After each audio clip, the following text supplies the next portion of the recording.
uchukue hiyo. Customer unasema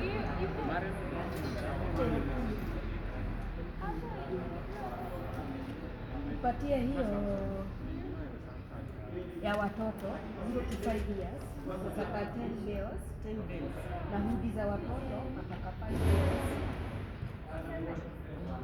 Nikasema nilikwambia utauza sana.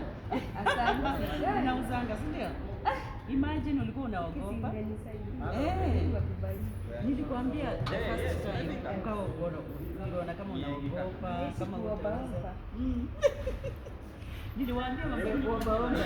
Sasa hivi uko naji katika kwa Bwana. Kama umefika. Hata alichoka akaniambia angalia Bwana wa juu.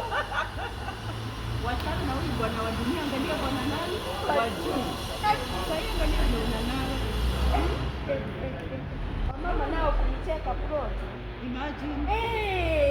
Sasa ulianza na kabeli kamoja, si ndio? Nakumbuka first time ukachukua kabeli kamoja ukiwa unaogopa. Sasa hii wanipati. Yes. Sasa imagine beli 10 za hoodie. Hata wengine wameanza kuuza majibu. Wameona kumbe biashara ina. Wametoka kwa mbali kwa. Wametoka kwa.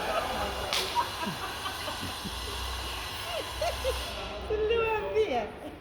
Ndio watu wanadhani kumbe hata mimi watu wanaweza nikopi. Wamekopi biashara ama business woman now, not a housewife. Yes. Usijali na kukopi. Wamekopi sasa, wameacha kuata hao, wamesema sibaki peke yake housewife. Biashara nazo lazima. Kumbe I can inspire. Thank you for inspiring me. I must also inspire before I expire. Very nice. Yeah. Na nijituki kufocus. Na nijituki kufocus. Aki biashara. Watch my space. Yes. Nilikwambia, nakwambia utakuwa unakuja hapa na lori. Unataka hizi. Amen.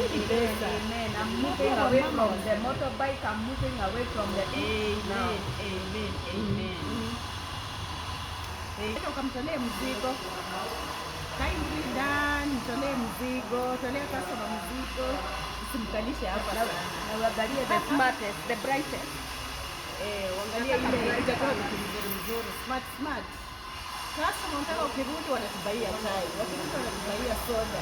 Wanasema, hiyo mzigo gani umenichagulia? No, I'm coming on Tuesday with a pizza. Yeah. Buy one, take two. So one will be yours. Ndani umesikia atuliza customer. Unaona sasa kuongelesha customer vizuri. Sio kama unakuja umenuna, unakaa sijui mambo ya bwana kama mlikosana na yeye kwa plot huko kwa nyumba. Wachana huko kuja hapa kazi, ongelesha customer, smile to the customer very nicely na mambo itakuwa nywele. Done. Mtolee mzigo.